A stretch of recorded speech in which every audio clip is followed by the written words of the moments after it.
ও মোর দরদের serial আজকের পর্বে আপনারা দেখতে পেন বানি একটা চায়ের দোকান খুলেছে ওর কাকাবাবুর সঙ্গে। আর সেখানে বানি চা করছে, আর চা করা হয়ে গেলে এক কাপ চা নিয়ে এসে ওর কাকাবাবুকে দেয় আর বলে, কাকাবাবু দেখুন আমার হাতে চায়ের স্বাদটা কেমন হয়েছে, ভালো কিনা।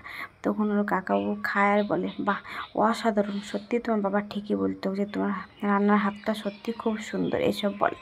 অন্যদিকে দেখা যায় যে মৌলি আর অরিন্দম রাস্তায় যায়, আর রাস্তায় যেতে যেতে মৌলি বলে, চলো একটা ক্যাফেতে যাব। তখন অরিন্দম বলে, ক্যাফেতে যাবে তো? হ্যাঁ। তখন মৌলি বলে, শোনো অরিন্দম, একটা কথা বলি, আমার জীবনে না হেল্প করেছে একমাত্র ওই বানি, ওই বানি হচ্ছে যে কি পুলিশকে ডেকেছে। তখন অরিন্দম মনে মনে বলছে, এই হচ্ছে একটা সমস্যা মৌলির, যে ও নিজের দোষটা স্বীকারই করতে চায় না, সবসময় তো অন্যের দোষটাকে দিতে ভালোবাসে, এইসব বলে।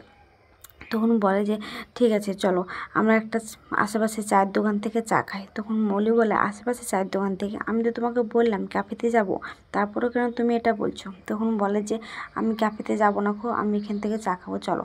তখন মৌলি বলে, আমি এই রাস্তার ধারে ফুটপাত থেকে চা খাবো? আমি খাবো না, তুমি গেলে যাও। তখন অরিন্দম বলে, আচ্ছা ঠিক আছে, তাহলে আমি খেয়ে আসছি, তুমি এখানে বসো। তাড়াতাড়ি আসবে। তখন অরিন্দম সেখান থেকে আসে আর বলে, এক কাপ চা দিবেন? বলে মুখের দিকে তাকালি দেখে যে ওখানে বানি। তখন অবাক হয়ে যায়। তখন বানির কাকাবাবু বলে যে হ্যাঁ হ্যাঁ বাবা, কেন দিব না, বসুন বসুন, বলে ওকে একটা বেঞ্চ দেয়। আর তখন বানি চাটা করে, আর চাটা করে বলে, কাকাবাবু চাটা দিয়ে দেন। তখন ওর কাকাবাবু বলে, আজ তো তুমি নিজে হাতে চা করেছো, তাই তুমি নিজে হাতে আমার লক্ষ্মী খদ্দেরকে দাও। তখন বানি নিজে চাটা দেয়, আর চাটা খাওয়ার সময়তে ওর কাকাবাবু বলে, সে চাটা খেয়ে বলুন কেমন হয়েছে, ও কিন্তু অসাধারণ চা করে। তখন অরিন্দম চাটা খায় আর বলে, সত্যিই খুব সুন্দর হয়েছে, ভালো চাটা হয়েছে, এসব বলে। তখন অরিন্দম বাণীকে বলে, আচ্ছা তুমি যেখানে কাজ করছো বাড়ির লোকজন জানে? তখন বাণীর কাকাবাবু বলে, স্যার আপনি কি চেনেন? তো হ্যাঁ আমি চিনি, ও আমার দাদুর বাড়িতেই থাকে। তখন বাণীর কাকাবাবু বলে, তোমার দাদুর বাড়িতে থাকে মানে তোমার দাদু নিশ্চয়ই মস্ত বড় লোক? তো হ্যাঁ, বিজনেস আছে, বিজনেস সামলায়। তখন বলে যে তাহলে বাণীমা তুমি এখানে কেন কাজ করছো, তুমি তো ওখানেই থাকতে পারতে।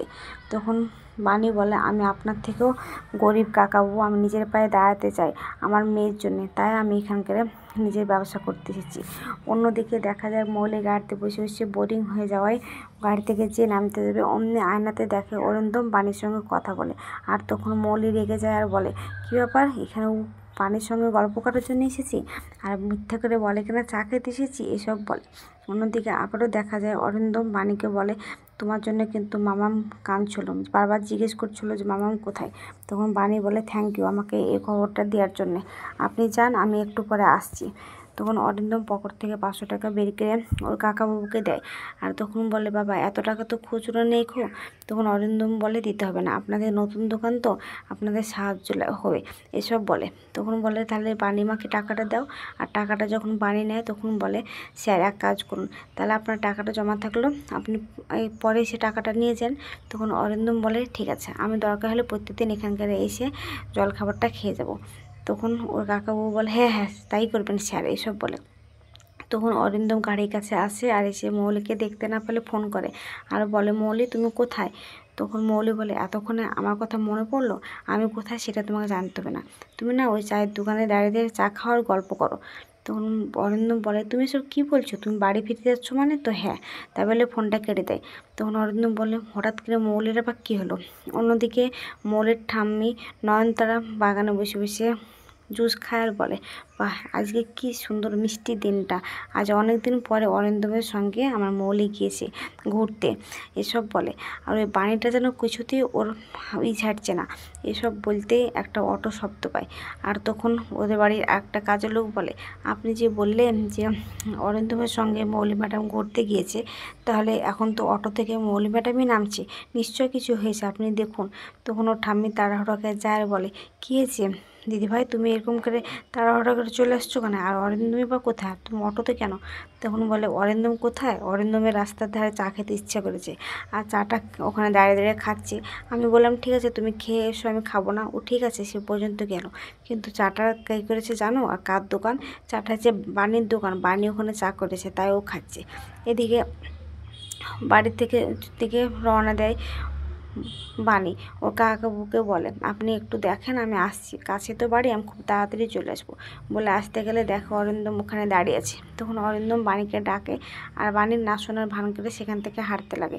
তখন অরিন্দম দৌড়ে এসে ওকে আগে এসে দাঁড়ায়, আর তখন বলে যে আপনাকে ডাকছি না।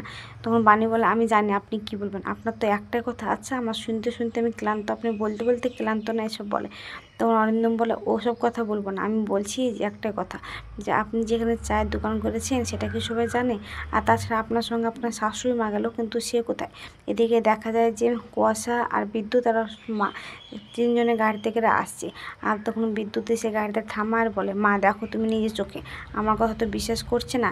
তখন ওর মা বলে, কি এই মেয়েটা এসব করে বেড়াচ্ছে এই রাস্তার মাঝখানে, ওর একটু কি লজ্জা শরম নেই? দাঁড়া, তুই গাড়িটা খুলে দে, আমি দেখাচ্ছি মজা। তখন কুয়াশা বলে, মা চুপ করুন, ওটাতে নিয়ে তো লজ্জা নেই, তাহলে আপনি পাবলিক প্লেসে ওদের সঙ্গে ঝামেলা করবেন? চুপ করে বসুন, ওসব কিছু করতে হবে না। এদিকে বাণী অরিন্দমকে বলে, একটা কথা বলি আপনাকে, হ্যাঁ, আপনি না আমার মেয়ের দিকে তাকাবেন না, খুব বুঝতে পেরেছেন? তখন অরিন্দম বলে, আপনি তো আপনার মেয়ের জন্য এইসব কাজ করছেন, ভালো স্কুলে ভালো পড়াশোনা করানোর জন্যে। এক কাজ করুন, আমিও মামামকে খুব ভালোবাসি, হ্যাঁ, তাই মামামের সব দেখাশোনা আর দায়িত্ব আমিও নিতে পারি। আগাম পর্বে দেখতে পাবেন যে একটা ডায়মন্ডের নেকলেস হারানোর জন্যে বাণীকে চোর অপদস্থ দিচ্ছে। তখন বাণী বলছে, আমি তো এ বাড়িতে খুব কমই আসি। তখন বলে, তোমার মিষ্টি মেয়েটা তো আসে।